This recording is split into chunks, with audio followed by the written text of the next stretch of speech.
जय हिंद प्रियजनों, DK expressway channel में आपका स्वागत है। आज देख रहे हैं डीके एक्सप्रेसवे चैनल। चलिए अब आए हुए कॉलेज में, रामरूप बीएड कॉलेज में आए हुए हैं।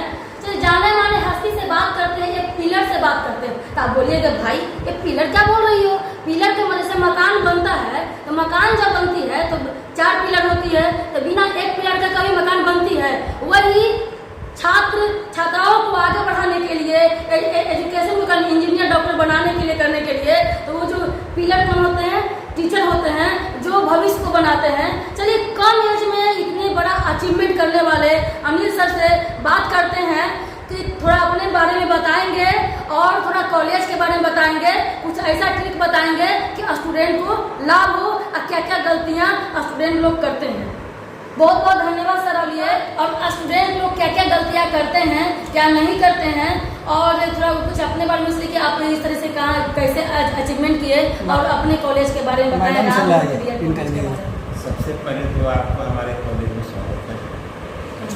आपने अपना कीमती समय हमारे कॉलेज में आकर दिया, इसके लिए आपको धन्यवाद। हमारे कॉलेज में जो है बीएड की प्रशिक्षण होती है, बीएड की प्रशिक्षण होती है, आईटीआई की प्रशिक्षण होती है, और इसी प्रकार की अन्य कोर्सेज हैं जिनका प्रशिक्षण फोन आ रहा है। इसी प्रकार से हम लोग सभी बच्चों को योगदान देते हैं। हमारे यहाँ क्लास की सुविधा है, हमारे यहाँ लाइब्रेरी की सुविधा है, हमारे यहाँ स्कूल की सुविधा है। बच्चे जिस हाल में आप जाना चाहते हैं, जैसे पढ़ना चाहते हैं, जैसे संतुष्ट होना चाहते हैं, उस तरह से हेल्प करते हैं। हर तरीके का एबिलिटी मेरे पास उपलब्ध है, हर तरह की व्यवस्था है। हमारे यहाँ बस की सुविधा है, हर कोई एक बच्चे को परेशानी नहीं है, दूसरे हॉस्टल की सुविधा है। तो ये सब मिला जुला के जैसे हम लोग जितना बनता है, हम सभी जितने स्टाफ बने हैं इसको फुल्ली सपोर्ट करते हैं। थोड़ा सर अपने कैरियर के बारे में थोड़ा बताइए कि कम एज में हूँ मैं आकर के एक मतलब प्रिंसिपल लेवल का बन जाना, तो ये तो सौभाग्य की बात है। मैडम इस लाइन में हम शिक्षा जगत में तो आज से 8 साल पहले ही आए थे, 2014-15 के बाद उस समय आए थे। संघर्ष तो स्टार्टिंग होता ही है, किसी भी आदमी को कोई भी नया चीज़ मिलता है। कुछ ऐसा बताएं सर कि जो आपसे बच्चे इंस्पिरेशन लें कि जैसे सर कम एज में इस तरीके से काम कर रहे हैं, उसी वजह से हम उनका कॉपी करें। हम यही कहेंगे जो भी बच्चे आए हैं आगे बढ़ के पीछे भी बिल्कुल को देखना चाहिए। जो हमसे जो पीछे हैं उनको भी सपोर्ट करना चाहिए। जैसे हम उनको किसी और भी बच्चे बिना सपोर्ट आगे नहीं बढ़ पाते, उनको कोई ना कोई जीवन में ऐसा व्यक्ति मिलता है जो उनको सपोर्ट करता है। उसी तरह वो भी चाहें कि हम अपने पीछे जो मेरे हैं, जो हमसे नीचे हैं, हम भी उनको सपोर्ट करें, उनका हाथ बढ़ के उनको भी आगे बढ़ने में। और हम चाहते हैं कि हमसे कोई बच्चा ना खुश नहीं, जो कमियाँ होती हैं, जो हर बच्चे में कुछ न कुछ कमी होती है। बहुत सारे बच्चे ऐसे भी होते हैं कि वो पढ़ना चाहते हैं, आते हैं बोलते हैं कि सर ऐसा कम है। तो स्टार्टिंग में बहुत सारे कॉलेज ऐसा भी होती है कि भाई फीस को लेकर बच्चा एडमिशन नहीं दे पाता है, इसलिए अब 1.5 लाख फीस है बीएड का, तो फर्स्ट इंस्टॉलमेंट का 75,000 होता है। बहुत सारे बच्चे ऐसे होते हैं 75,000 वन टाइम देने में असमर्थ होते हैं। तो हम लोग क्या करते हैं अपने स्तर से इंस्टॉलमेंट, हाँ उसको इंस्टॉलमेंट करते हैं, जितना कम इंस्टॉलमेंट हो उस टाइप की कर लेते हैं ताकि बच्चा को भी आसानी होता है देना करने में। और इसी तरह का सहयोग मिलते रहता है, आगे चल के भविष्य सहयोग करते रहते हैं। जाने माने बिहार के टॉपर बीएड कॉलेज रामरूप प्रसाद बीएड कॉलेज धनरुआ में जो स्थित है, जो जिसका नियरेस्ट रेलवे स्टेशन होगा तारेगना रेलवे स्टेशन, जो बाजार पड़ती है मसौरी, उससे 5 किलोमीटर की दूरी पर है धनरुआ रामरूप बीएड कॉलेज, जो बिहार के जाने माने बीएड कॉलेज हैं, जो एजुकेशन की तैयारी करवाते हैं। और ये टीचर हैं, जाने माने टीचर। इनसे ये क्वेश्चन करना चाहते हैं कि जो अभी बिहार सरकार जो नया नियमावली के तहत जो लाई है शिक्षा बीपीएससी के थ्रू, तो सर से ये कहना चाह रहे हैं कि क्या ये आपका दिल क्या कहता है, गवाह देता है, क्या ये उचित है या नहीं है? देखिए ऐसा है कि अभी का स्थिति ऐसा है कि शिक्षक बनने के लिए कम से कम हमें लगता है कि 7-8 एग्जाम देने पड़ते हैं, और मेरे नज़र में ये सही है। नेट पोछवा पढ़ाने के लिए यदि में मिडिल स्कूल में या लोअर स्कूल पढ़ाने के लिए क्या बीपीएससी होना चाहिए? बीपीएससी अगर करते हैं तो बाकी एग्जाम को हटा देंगे मेरे समझ से।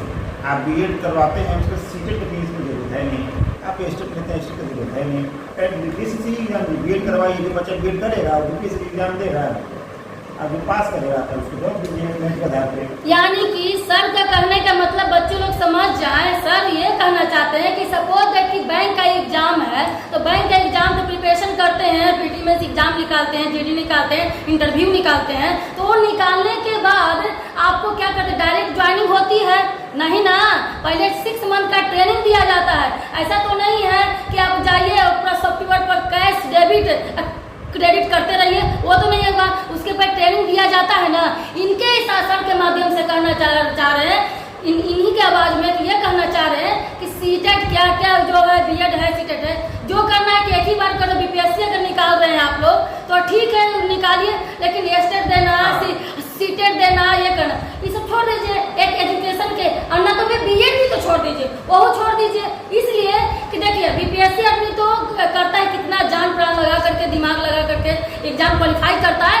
अब तुम एक काम करो ना भाई, 6 महीना साल भर तुम पेमेंट मत दो, तुम क्या करो कि जंगल में भेज दो, कहीं भी भेज दो, ट्रेनिंग फ्री में करेगा, पैसा लगाएगा, मतलब कि 6 मंथ का 1 ईयर का एजुकेशन का ट्रेनर कर दो। ये सब क्या है, एक तो एग्जाम पास करना, उसको टाइम के बच्चों का होता है। पहले का वाला शरीर नहीं ना है कि 100-200 साल जी जाता है। अब तो साला 60 बोलते बोलते अपन ऊपर की ओर सीधा जाता है। लेकिन दिक्कत परेशानी तो है ही, लेकिन अब एजुकेशन को लेकर के क्या किया जाए जो बिहार में, मुझे तो नहीं लगता है कि ये जो है रद्द होने वाली है सर। नहीं, रद्द नहीं होगी। अब सरकार लगाई तो रद्द तो नहीं होगी, ये नियम तो रहेगी, लेकिन इसमें संशोधन करना चाहिए। बहुत ज़्यादा एग्जाम होता है इसमें, और हमें नहीं लगता है अगर इतना एग्जाम देगा सर तो आईएएस बीपीएससी यूपीएससी नहीं देगा। हाँ, वो तो कह सकते हैं, है ना? बीपीएससी अगर तैयारी करे तो हम बीपीएससी में आईपीएस में कर सकते हैं। हाँ, जो इसमें मेहनत करेंगे। हाँ, लेकिन एक शिक्षक में भी क्वालिटी होना चाहिए, कारण कि आईएएस को भी शिक्षक ही बनाता है जी,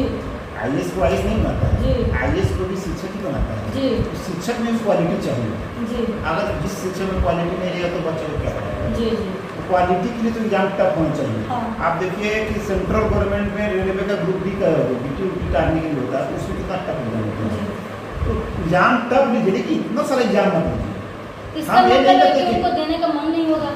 हम ये नहीं करते शिक्षक में आप शिक्षक बनाने के लिए एग्जाम इजी लीजिए, टफ नहीं, टफ जितना टफ आपको लेना था टफ लीजिए, लेकिन एग्जाम कम लीजिए, एक से 2 एग्जाम लीजिए। अब बताइए ना, बीएड में एडमिशन के लिए एंट्रेंस एग्जाम देना पड़ता है। हाँ। 1 एग्जाम हो गया, बीएड में 2 एग्जाम हो गया, 3 एग्जाम हो गया। अब बीएड के बाद फिर वो सीटेट करेगा, फिर उसके बाद बीपीएससी में एग्जाम देगा। कि बीपीएससी एक ही को पड़ता है कि दो बीपीएससी देना पड़ेगा? बीपीएससी में ना बीपीएससी एक ही मिलेगा। तो आखिर एक ही स्टूडेंट टीचर बनने के लिए कितना एग्जाम देगा। जैसे हम रेलवे में जाते हैं या फिर सिंपल यूपीएससी एग्जाम देते हैं, तो पीटी होता है, मेंस होता है, एक भाइवा होता है, 3 एग्जाम होती है। बीपीएससी की एग्जाम देते हैं, उसमें पीटी होता है, मेंस होता है, भाइवा होता है, 3 एग्जाम होती है। कोई ऐसा जॉब है जिसमें 6 एग्जाम से 7 एग्जाम है। तो हमारा कहने का मतलब यही है कि बीएड तो ठीक है, बीएड जरूरी है। बिना बीएड कर ले तो बच्चा शिक्षक बन नहीं सकता। बीएड का मतलब होता है उसको ट्रेनिंग, क्या पढ़ाना है, कैसे बच्चे को पढ़ाना है, कैसे आप बच्चे को प्रशिक्षण देंगे, ये आपको सीखने का मिलता है बीएड में। बीएड जब तक नहीं करते तो आप शिक्षक बन नहीं पाएंगे, और वो योग्यता आदमी नहीं हो पाएगी। तो बीएड भी जरूरी है, लेकिन जो सीटेट बीच में रहता है वो हमारा समझ से सरकार की क्या नीति है तो हम नहीं कर सकते हैं। अगर फिर सीटेट बीपीएससी नहीं होना चाहिए, अगर बीपीएससी सीटेट नहीं होना चाहिए। चलिए सर, बहुत बहुत धन्यवाद। चलिए देखते रहिए डीके एक्सप्रेसवे चैनल। इस चैनल को लाइक, शेयर, कमेंट, सब्सक्राइब करें। अगर आप फेसबुक पर हैं तो फॉलो करें, अगर इंस्टाग्राम पे हैं तो उसको लाइक शेयर करें। करवाई जाती है बीएड के भी शिक्षक किए थे। ये आईटीआई का क्षेत्र है, ये भी होती है यहाँ पे। और देखिए कि कितना अच्छा, इसका जो मेन संस्थापक हैं अजय सर हैं। यहाँ पर पटना ऑफिस जो है पंत भवन के पास में जो जाती है, हड़ताली मोड़ के पास, वहाँ ऑफिस है। और यहाँ कॉलेज में कॉलेज की शिक्षा करवाई जाती है। यह देखे यहाँ का भी देखिए पानी कितना खूबसूरती, और इन्वायरमेंट का मज़ा आप लीजिए, शुद्ध हवा लीजिए इस यहाँ से। देखिए पानी का व्यवस्था अच्छी तरीके से है।